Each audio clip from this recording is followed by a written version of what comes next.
Praise the Lord. இயேசுவின் ரத்தம் ஜெயம். தினமும் இயேசு நிகழ்ச்சிக்கு உங்களை கர்த்தராகிய இயேசு கிறிஸ்துவின் நாமத்தில் வரவேற்கிறேன். செய்தியின் தலைப்பு: நீங்கள் தனியாக தைரியமாக நிமிர்ந்து நில்லுங்கள். ஆதார வசனம் சங்கீதம் 20 அதிகாரம் 7-8 வசனங்கள். சிலர் ரதங்களை குறித்தும் சிலர் குதிரைகளை குறித்தும் மேன்மை பாராட்டுகிறார்கள். நாங்களோ எங்கள் தேவனாகிய கர்த்தருடைய நாமத்தை குறித்தே மேன்மை பாராட்டுவோம். அவர்கள் முறிந்து விழுந்தார்கள், நாங்களோ எழுந்து நிமிர்ந்து நிற்கிறோம். கர்த்தரை கண்மலையாக கொண்டவர்களே, விழுந்தவர்கள் யார்? எழுந்து நிமிர்ந்து நின்றவர்கள் யார்? கவனத்தோடு செய்தியை கேட்குமாறு உங்களை கேட்டுக்கொள்கிறேன். சாத்தானின் பொய் பேச்சை கேட்டு சூழ்நிலையும் அப்படித்தானே இருக்கிறது, அவன் சொல்கிறபடி தானே இருக்கிறது என்று நாமே இதை வரவேற்பது போல விசுவாசத்து தளர்வு வந்து விழுந்து போனோம். இப்படி விழுந்து போனதை, சோர்வுற்றதை யாரிடமும் சொல்லவும் முடியாது, சொல்லாமல் இருக்கவும் முடியாது, முழுங்கவும் முடியாது, துப்பவும் முடியாது. அப்படி ஒரு சூழ்நிலை. இனி அவ்வளவுதான் என்று தங்களுக்குள்ளேயே முடிவரை எழுதி கொண்டு ஆத்துமா தளர்ந்து உடைந்து போன தன் மக்களை கர்த்தர் இன்று கூப்பிடுகிறார். மகனே, மகளே, இந்த செய்தியின் மூலமாக கூப்பிடுகிறார். நீ எழும்பு, நீ எழும்பித்தான் ஆக வேண்டும். நீ எழும்பி யாருடைய கையையும் பிடிக்காதே, கை நீட்ட மாட்டார்களா என்று ஏங்காதே, எதிர்பார்க்காதே. இதோ காணக்கூடா கரங்கள், என்னுடைய வல்லமையின் கரங்கள் உன்மேலே இருக்கிறது. எழும்பி தைரியமாக நில். என்னை மீறி ஒன்று உனக்கு நேரிடாது. நான் உனக்காக யுத்தம் செய்கிறேன். நான் உனக்காக வழக்காடுவேன். உனக்கு கிடைக்க வேண்டிய நியாயமாய் கொடுக்கப்பட வேண்டியதை நிர்ணயித்து சகலத்தை நான் உனக்கு திரும்ப பெற்று தருவேன். காக்கை குஞ்சுக்கும் பார்த்து பார்த்து ஆகாரம் கொடுக்கிறவர் நான், உனக்கு செய்ய மாட்டானா என்கிறார். இன்று இந்த வார்த்தையை உள்வாங்கி நாடி நரம்புகளில் ஏற்றி கொண்டவர்கள் எழுந்து நிமிர்ந்து நிற்பார்கள். யார் விழுந்து போனவர்கள்? குதிரையையும் ரதத்தையும் நம்பினவர்கள். அது என்ன குதிரை ரதம்? தங்களுடைய பணபலம், ஆள்பலம், மாமனார் கூட்டு பெரிய வீடு, மாமியார் வீடு அப்படி இருக்கிறது, என் மச்சனன் செய்வார், அப்படி செய்வார், இப்படி செய்வார், ஆள்பலம், பலபலம், அதிகாரம், தோரணை, இதை நம்பிக்கொண்டிருந்தவர்கள், இதன் மேலேயே கண்ணு வைத்து கொண்டிருந்தவர்கள் ஒரு காலகட்டம் வரும்போது சரிந்து விழுந்து எல்லாம் காணாமல் போய்விடும். அவர்கள் விழுந்தார்கள், விழுவார்கள். அதையே நம்பிக்கொண்டிருக்கிற விழுந்துதான் ஆக வேண்டும். கர்த்தரையே பலனாக கொண்டவர்கள், இவர்களுக்கு மேன்மை பாராட்டிக் கொள்ள ஏதுமில்லை. கர்த்தரே இவர்கள் பலன், கர்த்தரே இவர்களுடைய பங்கு, கர்த்தரே இவர்களுடைய எல்லாம் கர்த்தர் தான். நிற்க வைத்தவர் அற்புதங்களை, அதிசயங்களை காண செய்வார். உங்களை எழுந்து நிமிர்ந்து நிற்க இன்று வைத்தவர் சும்மா விட்டு போய்விட மாட்டார். எங்கே நிமிர்ந்து நடக்க முடியாமல் தலை குனிந்து வீட்டிற்குள்ளேயே அடைபட்டு இருந்தீர்களோ, இன்றிலிருந்து இனி நீங்கள் கம்பீரமாய் நடப்பீர்கள். ஆம், கர்த்தரின் வார்த்தை போதும், வார்த்தை செய்து முடிக்கும். ஏசாயா 55 அதிகாரம் 10-11 வாசியுங்கள். இனி நிதானமாய் நடப்பீர்கள். ஒன்றுமே நடக்கவில்லை, மாறுதல் ஏதும் இல்லை, சூழ்நிலை அப்படியே தான் இருக்கிறது. ஆனால் திடீரென்று சுறுசுறுப்பாக வேலை செய்கிறார்கள், குஷியாக இருக்கிறார்கள் என்று உங்களை பார்ப்பவர்கள் குழம்பி நிற்பார்கள். அவர்களுக்கு தெரியாது கர்த்தர் உங்களோடு இப்போது பேசி கொண்டிருக்கிறார். அந்த பலனில் எழுந்து நிற்க விட்டீர்கள் என்பது அவர்களுக்கு தெரியாது. உங்களை எழும்ப வைத்தவர் மறுபடியும் ஒரு நாளும் உங்களது ஜீவிய காலத்தில் நீ சோர்ந்து போய் தோற்று போனவர்கள் போல, இழந்து போனவர்கள் போல, நஷ்டமடைந்தவர்கள் போல உங்களை விடவே மாட்டார். நீங்கள் இன்று கர்த்தரின் சத்தத்தை கேட்டு, இந்த சத்தத்தை கேட்டு எழுந்து தரித்து நில்லுங்கள். கர்த்தர் உங்களுக்கு ஆலோசனை கொடுப்பார். அடுத்து என்ன செய்ய வேண்டும் என்று சொல்லுவார். அவரிடம் கேளுங்கள். நீங்கள் எழுந்து விட்டதை, அவருக்காக தரித்து நிற்பதை காட்ட வேண்டும். எப்படி காட்டுவது? மறுபடியும் முறையாக உற்சாகத்தோடு விசுவாசத்தோடு வேதத்தை வாசியுங்கள். பெலனே இல்லாவிட்டாலும் பெலனை திரட்டி அமர்ந்து ஜெபியுங்கள். தகப்பனே, அப்பா என்று சத்தமிட்டு அழையுங்கள். அப்படியே கிடங்கில் போட்ட வேலைகளை ஒன்றாக எடுத்து செய்யுங்கள். எது உங்களை சோர்வுபடுத்தியதோ, எது உங்களை விழச் செய்ததோ அதை நினைக்காதீர்கள். அது கலன்று போய்விட்டதாக எண்ணுங்கள். உண்மை அப்படித்தான். புதிய தீர்மானம், புதிய வாழ்விற்குள் நுழைந்து விட்டது போல உங்களை சந்தோஷத்தை காட்டுங்கள். இது போதும். ஆனால் இதை நீங்கள் செய்துதான் ஆக வேண்டும். இதுதான் உங்கள் தரப்பில் நீங்கள் போடும் பங்கு. பின் பாருங்கள், நின்று கொண்டு பாருங்கள் கர்த்தர் செய்யும் அற்புதத்தை. வேதத்தில் ஒரு சாட்சி உண்டு. 2 சாமுவேல் 9 அதிகாரம் 1-13 வரை. நான் சுருக்கத்தை சொல்லுகிறேன்.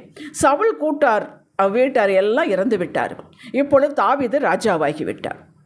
தாவீது ராஜாவான உடனே அவன் பக்கத்தில் இருக்கிற கூப்பிடுகிறான். யோனத்தான் நிமித்தம் என்னால் தயவு பெறத்தக்கவன் எவனாவது சவுலின் வீட்டாரில் இன்னும் மீதியாக இருக்கிற உண்டா என்று கேட்கிறான். ஏனென்றால் யோனத்தானை இவனும் உடன்படிக்கை பண்ணி கொண்டார்கள். யோனத்தான் இவனோடு உடன்படிக்கை கொண்டு நீ தான் ராஜாவாய் வரும்போது என் குடும்பத்தை என் தலைமுறை நினைத்து பாரும் என்று உடன்படிக்கை பண்ணியிருந்தான். இப்பொழுது கேட்கிறான். அவளை ஒரு மனிதனை கொண்டு வந்து நிறுத்துகிறார்கள். அவள் பார்த்து சவுலின் குடும்பத்திற்கு தயவு செய்வதற்கு யாராவது இருக்கிறார்களா, நான் தயவு செய்ய வேண்டும் என்று கேட்கிறான். அப்பொழுது அவன் சொல்லுகிறான், அவன் லோதோபாரி என்ற ஊரிலே யோனத்தானுக்கு 2 கால்களும் முடமான ஒருவன் இருக்கிறான். அவன் அங்கே லோதோபாரிலே இருக்கிறான். 2 கால்களும் உடம், ஒரு குமாரன் இருக்கிறான். அவனுக்கு பேர் மேவி போசேத் என்று அவன் சொல்லுகிறான். உடனே அவனை அழைத்து வர சொல்கிறார்கள். அந்த 2 கால்களும் உடமானவன் கூட்டிக் கொண்டு வருகிறார்கள். வந்து தாவீதின் முன்பாக நிற்கிறார்கள். அப்போ தாவீது அவனை பார்த்து, நீ பயப்படாதே, உன் தகப்பனாகிய யோனத்தான் நிமித்தம் நான் நிச்சயமாய் உனக்கு தயை செய்து உன் தகப்பனாகிய சவுலின் நிலங்களை எல்லாம் உனக்கு திரும்ப கொடுப்பேன். நீ என் பந்தியில் நித்தம் அப்பம் புசிப்பாய் என்றார். அப்பொழுது அவன் வணங்கி, செத்த நாயை போல் இருக்கிற என்னை நீர் நோக்கி பார்க்கிறதுக்கும் உமது அடியான் எம்மாத்திரம் என்றான். கேட்டீர்களா? எங்கேயோ ஒரு இடத்தில் எல்லாரும் முடித்து விட்டார்கள். 2 கால்களும் முடம். அவன் நினைச்சு பார்த்திருப்பானா? கர்த்தர் செய்த அற்புதத்தை பாருங்கள். அவன் ராஜாவோடு தினமும் சாப்பிடுகிறான். எல்லா நிலங்களையும் மீட்டு கொடுத்தாகிவிட்டது. கேட்டீர்களா? அவனுக்கு செய்தவர் எங்கேயோ கேட்பாரற்று நாதி இல்லாமல் மேவி போசத்திற்கு ஒரே நாளில் அனைத்தும் கிடைத்தது. அன்று செய்தவர் அதே வல்லமையோடு அதே அதிகாரத்தோடு தான் இன்றும் இருக்கிறார். அவர் மாறுவதே இல்லை. கரிசனத்தோடு உங்கள் அருகில் நிற்கிறார். உங்களுக்கு ஒரு உண்மையை ரகசியத்தை சொல்கிறேன், கேளுங்கள்.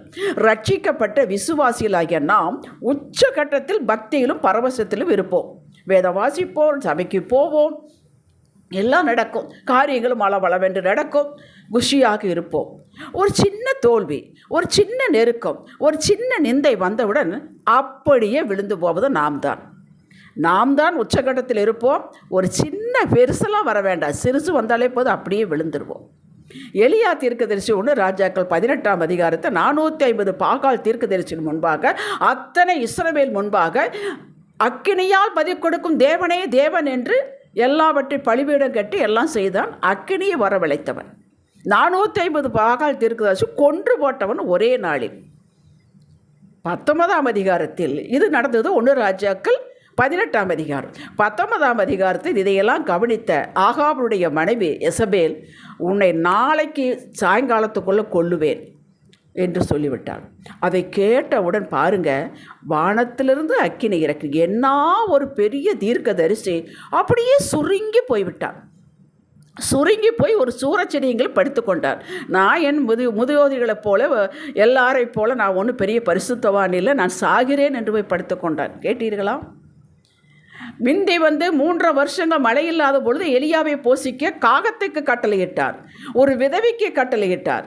இப்பொழுது தேவ செய்தியை சுமந்து வரும் தேவதூதன் அப்பமும் தண்ணீரும் 2 முறை கொண்டு வந்து கொடுத்து திடப்படுத்தி பலப்படுத்தி எழுந்து நிமிர்ந்து நடக்க வைத்தான், ஓட வைத்தான்.